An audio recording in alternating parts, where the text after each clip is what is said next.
Shalom Bapak Ibu, saudara-saudara yang dikasihi Tuhan kita Yesus Kristus. Kita kembali bersama merenungkan kebenaran firman Tuhan yang adalah penuntun dan pertolongan bagi kita dalam menjalani hidup kita di tengah-tengah dunia ini bersama Tuhan.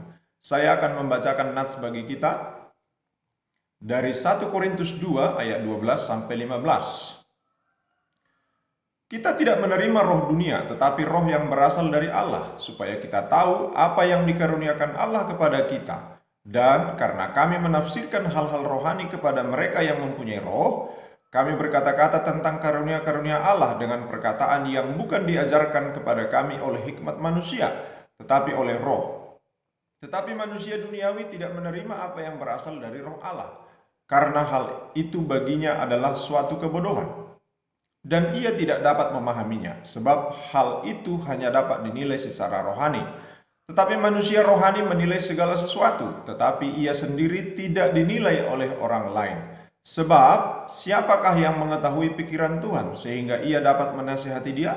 Tetapi kami memiliki pikiran Kristus.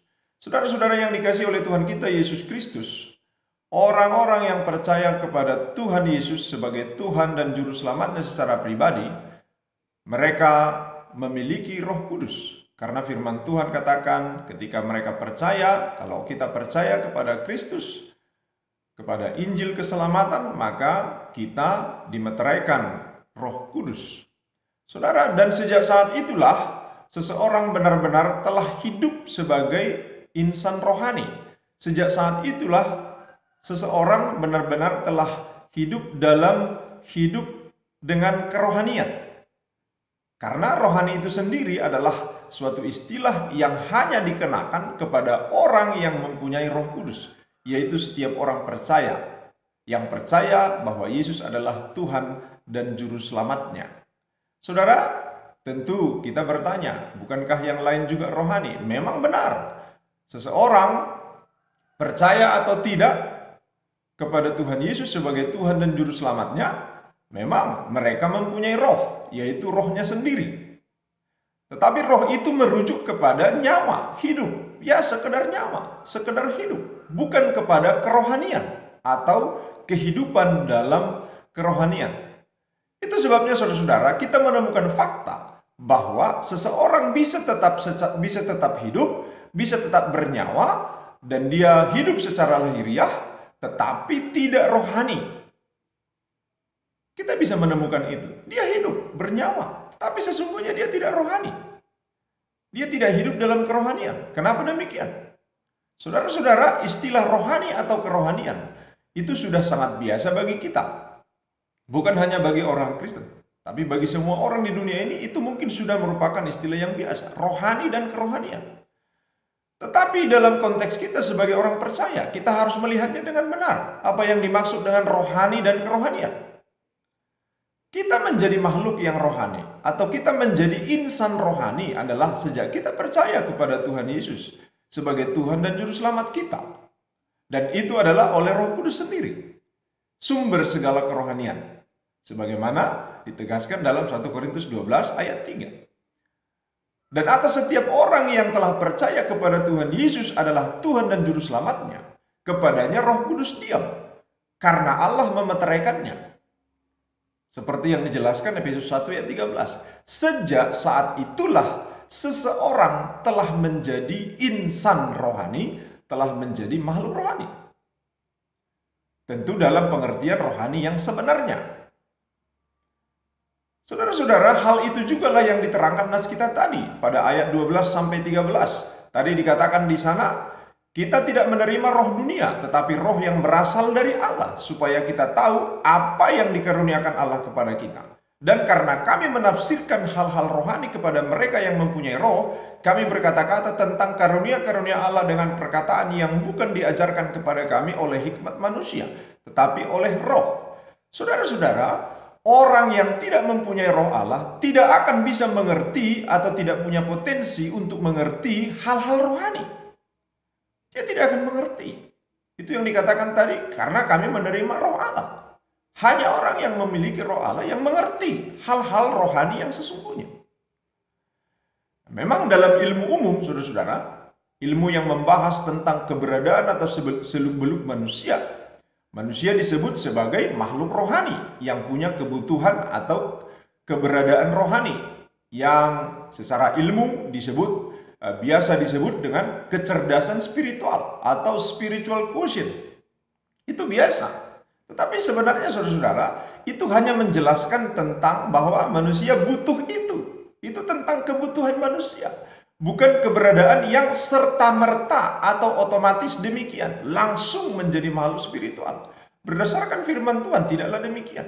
Walaupun berdasarkan ilmu umum mungkin demikian. Saudara-saudara, tentu kajian ilmu apapun tentu harus tunduk kepada kesaksian firman Tuhan tentang manusia itu sendiri dan tentang hal yang lain. Saudara-saudara yang dikasihi oleh Tuhan kita Yesus Kristus, manusia itu benar-benar akan menjadi makhluk spiritual ketika dia percaya kepada Yesus sebagai Tuhan dan Juru Selamatnya. Firman Tuhan dalam 2 Korintus 5 ayat 17 juga menolong kita untuk memahami hal ini, saudara-saudara. Di mana di sana dikatakan dalam 2 Korintus 5 ayat 17, jadi siapa yang ada di dalam Kristus, ia adalah ciptaan baru. Yang lama sudah berlalu, sesungguhnya yang baru sudah datang. Saudara-saudara, kebaharuan yang paling hakiki adalah bahwa dia bukan lagi hanya sekedar seorang makhluk lahiriah yang bernyawa. Yang urusannya adalah soal makan dan minum jasmani supaya dia tetap bernyawa atau supaya dia tetap hidup. Melainkan dia telah menjadi insan yang baru yang juga berada dan menjalani hidup sebagai insan yang rohani. Yang hidup tidak hanya sekedar makan dan minum jasmani, yang hidup tidak hanya sekedar untuk makan dan minum jasmani dalam hidupnya di dunia ini, melainkan telah menjadi insan rohani yang juga harus makan dan minum asupan rohani. Itu sebab dalam 1 Petrus 2 ayat 2-3 dikatakan, dan jadilah sama seperti bayi yang baru lahir, yang selalu ingin akan air susu yang murni dan yang rohani, supaya olehnya kamu bertumbuh dan beroleh keselamatan, jika kamu benar-benar telah mengecap kebaikan Tuhan. Saudara-saudara, orang-orang yang sungguh-sungguh telah mengecap kebaikan Tuhan, yaitu orang-orang yang benar-benar telah mengecap kasih karunia Tuhan, yaitu keselamatan yang dia peroleh ketika percaya dan menerima Tuhan Yesus sebagai Tuhan dan Juru Selamat secara pribadi. Orang-orang yang demikianlah yang akan menjadi insan yang menginginkan air susu yang murni dan yang rohani, karena dia telah menjadi insan rohani. Hanya orang yang demikian yang akan menginginkan air susu atau kerohanian, yang disebut tadi air susu yang murni dan yang rohani. Saudara-saudara, sama seperti seorang bayi jasmani. Bayi apapun, bukan hanya bayi manusia. Bayi jasmani ketika dilahirkan akan mencari air minum yang jasmani tanpa harus diajari. Ibunya hanya membantu menolongnya supaya lebih dekat, supaya lebih cepat. Kalau sebenarnya si bayilah yang punya inisiatif untuk mencari, karena dia sudah dilahirkan sebagai insan jasmani. Demikian dengan ketika kita dilahirkan secara rohani. Disitulah kita benar-benar menjadi makhluk yang rohani. Itu ditandai dengan kita akan selalu haus dan rindu akan air susu yang murni dan yang rohani. Saudara-saudara yang dikasihi oleh Tuhan kita Yesus Kristus. Selanjutnya dalam nas kita tadi dalam 1 Korintus 2 ayat 13 dan 14 dikatakan, dan karena kami menafsirkan hal-hal rohani kepada mereka yang mempunyai roh, kami berkata-kata tentang karunia-karunia Allah dengan perkataan yang bukan diajarkan kepada kami oleh hikmat manusia tetapi oleh roh. Tetapi manusia duniawi tidak menerima apa yang berasal dari roh Allah, karena hal itu baginya adalah suatu kebodohan, dan ia tidak dapat memahaminya, sebab hal itu hanya dapat dinilai secara rohani. Saudara-saudara yang dikasihi oleh Tuhan kita Yesus Kristus, insan rohani harus dinilai secara rohani, bukan secara jasmani. Dan nilai seorang insan rohani yang terutama adalah penilaian secara rohani, bukan penilaian secara jasmani atau penilaian secara lahiriah. Itu sebab manusia duniawi yang tidak mengenal Yesus sebagai Tuhan dan Juru Selamatnya tidak dapat menilai orang yang percaya dengan benar. Karena manusia duniawi tidak mempunyai kemampuan tentang hal-hal rohani. Sementara nilai yang hakiki dari seorang percaya, dari kita orang percaya adalah nilai kerohaniannya. Itu nilai kita yang paling hakiki. Sementara orang lain hanya bisa menilai kita di luar itu. Mereka hanya bisa menilai kita secara duniawi. Artinya, jikapun manusia duniawi menilai kita dengan standar penilaiannya, penilaian itu tetaplah bukan nilai yang benar atas kita. Bukanlah nilai yang sesungguhnya atas kita. Karena nilai itu pasti hanya bisa mencakup perkara-perkara duniawi atau lahiriah. Itu sebab dalam ayat 15 nas kita tadi, dalam 1 Korintus 2 itu dikatakan bahwa manusia rohani tidak bisa dinilai oleh orang lain. Saudara-saudara yang dikasihi oleh Tuhan kita Yesus Kristus, penilaian orang lain atas kita adalah hal-hal yang sering merenggut semangat hidup kita. Tentu ketika orang lain menilai kita dengan rendah. Agak berbeda kalau orang lain menilai kita tinggi, nah kita tidak kehilangan semangat. Tapi ketika orang lain menilai kita berdasarkan standar mereka yang adalah standar duniawi, standar lahiriah, itu sangat sering merenggut semangat kita dalam menjalani kehidupan kita. Saudara-saudara yang dikasihi oleh Tuhan kita Yesus Kristus, orang lain akan terus menilai kita, dan mereka akan menilai kita dengan standarnya sendiri.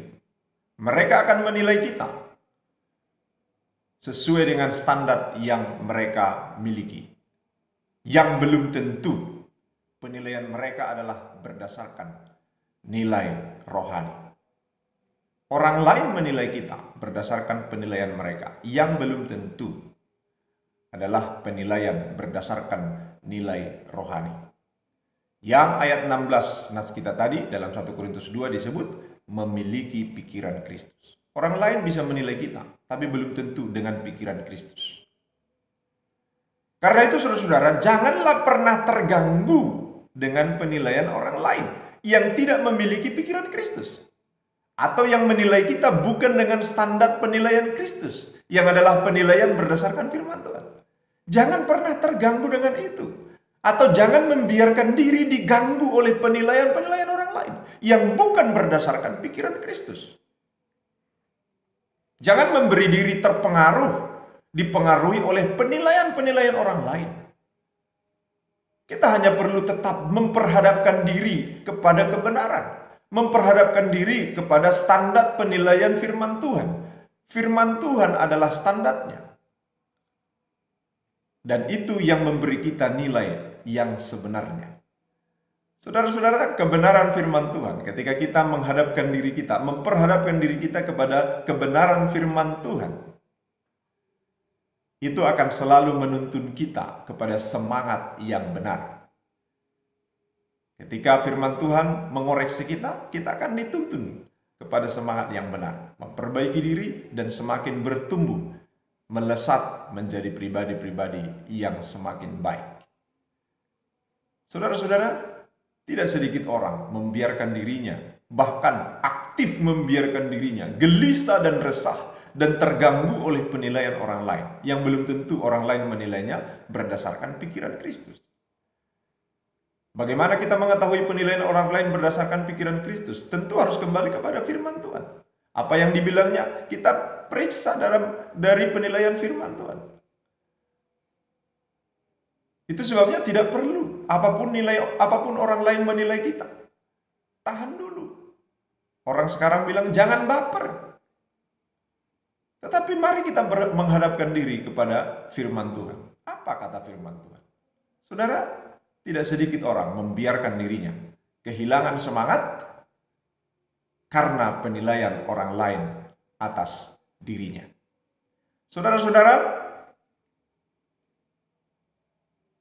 ketika orang sudah membiarkan dirinya gelisah, resah, kehilangan semangat karena penilaian orang lain, pasti orang itu sedang keliru.